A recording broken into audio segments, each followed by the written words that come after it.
তাহলে কি এই তিনজন সমস্ত কিছু আজ ছেড়ে দিন, এই তিনজনকে নিয়ে চলুন আজকে পড়ি।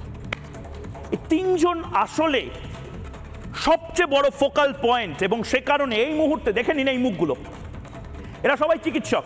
সৌত্রিক রায়, সৌরভ পাল, অভিক দে, এই তিনজন অত্যন্ত পাওয়ারফুল কি, এবং এই তিনজনকে আসলে গার্ড করার জন্য পুরো সিস্টেম নেমে পড়েছিল। আসলে অভিক যাকে দেখা গেছিল, এবং হন্তদন্ত হয়ে অভিক নাকি লাল জামা পরা যে ছেলে, সে নাকি কিছু একটা খুঁজছিল, অভয়ের মা প্রথম দিন থেকে বলেছে। এই সৌরভ পাল, অভিক, সৌত্রিক, এদের একটা কমন কানেকশন আছে জানেন তো, এরা প্রত্যেকে তৃণমূল কংগ্রেসের কোনো না কোনো ব্যক্তি বা পদের সাথে জড়িত। আমি প্রথমে অভিক বাদ দিচ্ছি, কারণ আপনারা অভিক জেনে গেছেন কে, আমি অভিক আসবো। সৌরভ পালও আমরা সারাদিন দেখিয়েছি।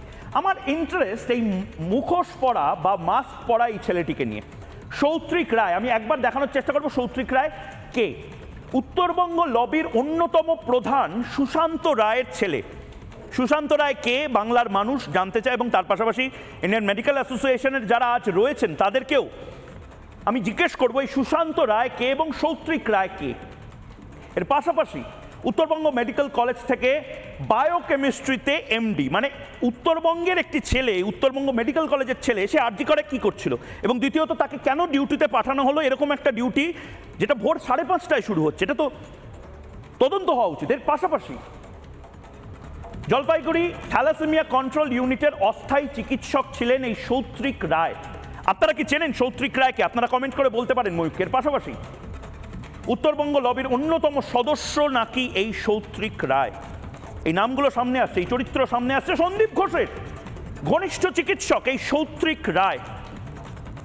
আমি আবারও বলছি, যেহেতু অভিককে নিয়ে আপনারা জেনে গেছেন, অভিককেও প্রোফাইল আমরা দেখাবো, সৌরভের প্রোফাইল তো দেখাতেই হবে, কিন্তু এই সৌত্রিক নিয়ে খুব ইন্টারেস্ট হচ্ছে আমার, এবং সে কারণে আমি এই মুহূর্তে যারা অতিথিরা রয়েছেন তাদের থেকে এক এক করে রিয়াকশন নিতে চাই এই সৌত্রিক নিয়ে। তারা চেনেন কিনা, তারা চিনবেন, যদি না চেনেন বাংলার মানুষ তাদের কাছে জবাব চাইছে, কারণ গোটা বাংলার এই মুহূর্তে টিভিতে বহু মানুষ দেখছেন, এবং তার পাশাপাশি ইউটিউব, ফেসবুকে প্রায় লক্ষাধিক মানুষ এই মুহূর্তে লাইভ স্ট্রিমে দেখছেন। ডক্টর সঞ্জীব বন্দ্যোপাধ্যায় রয়েছেন, চিকিৎসক, তিনি আইএমএর অ্যাকশন কমিটি মেম্বার। রয়েছেন doctor Ranjan Bhattacharya, joint secretary IMA Bengal, এবং ডক্টর মাফ করবেন অঙ্কুর দাস, সমাজকর্মী রয়েছেন, গ্রিন অ্যাম্বুলেন্স সংস্থার তরফ থেকে, তিনি শিলিগুড়ি থেকে রয়েছেন। আমি প্রথমে ডাক্তারবাবুদের অনুমতি নিয়ে উত্তরবঙ্গের এই চিকিৎসককে নিয়ে উত্তরবঙ্গেরই মানুষ অঙ্কুর দাসের কাছে যেতে চাই। অঙ্কুরবাবু, আপনি এই সৌত্রিক রায়কে কি চেনেন? নিজ দায়িত্বে যা যা বলবেন সেগুলো কিন্তু গোটা বাংলা এবং দেশের মিডিয়া দেখছে, ন্যাশনাল মিডিয়া দেখছে। এই সৌত্রিক রায় কে, এবং সুশান্ত রায় বা কে? দেখুন, গোটা পশ্চিমবঙ্গের স্বাস্থ্য দপ্তরের এই যে দুর্নীতিবাজ যে মানুষগুলো আছে, তার মধ্যে একজন হচ্ছে ডাক্তার সুশান্ত কুমার রায়।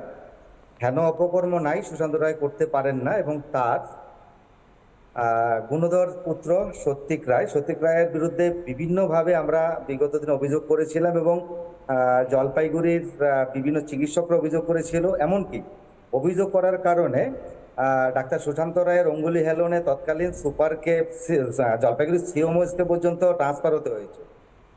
যেহেতু জলপাইগুড়ি সিওমোস তৎকালীন জগন্নাথ সরকার এই সৌত্রিক রায়ের বিরুদ্ধে কিছু তদন্তের নির্দেশ দেয়। একজন অস্থায়ী ডাক্তার থ্যালাসেমিয়া ইউনিটের ইনচার্জ, সে এমডি করতে গিয়ে একদিকে যেমন স্টাইপেন্ড তুলছিলেন মেডিকেল কলেজ থেকে, তেমনি ভাবে সে জলপাইগুড়ি থ্যালাসেমিয়া ইউনিট থেকে একটানা 11 মাস বেতন তুলেছিলেন।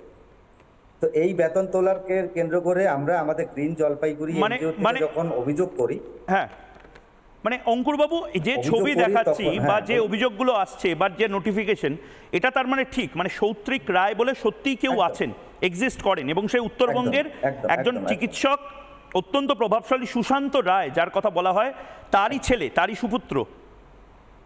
একদম তার সুপুত্র, এবং হচ্ছে মানে সুপুত্র বলতে লজ্জা হয় যে উনি আসলে সুপুত্রের পরিচয় তো দেননি, কুপুত্রের পরিচয় দিয়েছেন। বেশ, এবং তার এই যে বেতন তোলাকে নিয়ে যখন আমরা গ্রিন জলপাইগুড়ি, আমি বেতন তোলাকে নিয়ে, বেতন তোলাকে নিয়ে আপনি যখন বলছেন এই কথা, আমি মানুষকে বোঝানোর জন্য একবার একটি ব্রেকিং নিউজ নিই, এবং এটি অঙ্কুরবাবু আপনি অভিযোগ করছেন যে ব্রেকিং নিউজটা এই মুহূর্তে নিচ্ছি, একবার দেখে নেব, একবার এই মুহূর্তে। এই সৌত্রিক রায়ের বিরুদ্ধে কিন্তু আগেও একাধিক কমপ্লেন ছিল এবং সেই সৌত্রিক রায় ফের বিতর্কে। কে এই সৌত্রিক রায়? অবৈধ বেতনভোগী এই সৌত্রিক রায় কি বাবার নাম ভারিয়ে বা বাবার নামের প্রভাব খাটিয়ে বেতন নেওয়ার অভিযোগ উঠেছিল 2018 সালে। এমডি পড়তে যান সৌত্রিক সেই সময় 2018 থেকে 19-এর মধ্যে 11 মাস প্রায় বা তার বেশি সময় তিনি দু জায়গা থেকে বেতন নিয়েছিলেন বলে অভিযোগ। 2018 থেকে 2019 পর্যন্ত বেতন তোলায় বিতর্ক এবং এটা সাধারণত হয় না। এমডি পড়ার সময় কোনো বেতন সাধারণত দেওয়া হয় না। প্রভাব খাটিয়ে নিয়ম ভাঙার অভিযোগ উঠেছিল এই সৌত্রিক রায়ের বিরুদ্ধে। এই বেতন তোলার যে অভিযোগগুলো, কাজ ছাড়ার পরেও সৌত্রিক রায় তিনি এই বেতন তুলেছিলেন। আমি অঙ্কুরবাবুর কাছে একবার যেতে চাই। অঙ্কুরবাবু, এই যে ডকুমেন্টসগুলো আমি দেখতে পাচ্ছি এই মুহূর্তে, প্রভাব খাটিয়ে বেতন তোলার শোকজ পর্যন্ত হয়েছিলেন, এটা পুরনো শোকজ লেটার এই মুহূর্তে ওয়েস্ট বেঙ্গল হেলথ ডিপার্টমেন্টের, সেখানে একদম নির্দিষ্টভাবে লেখা আছে শোকজ করা হয়েছিল এই ব্যক্তিটিকে।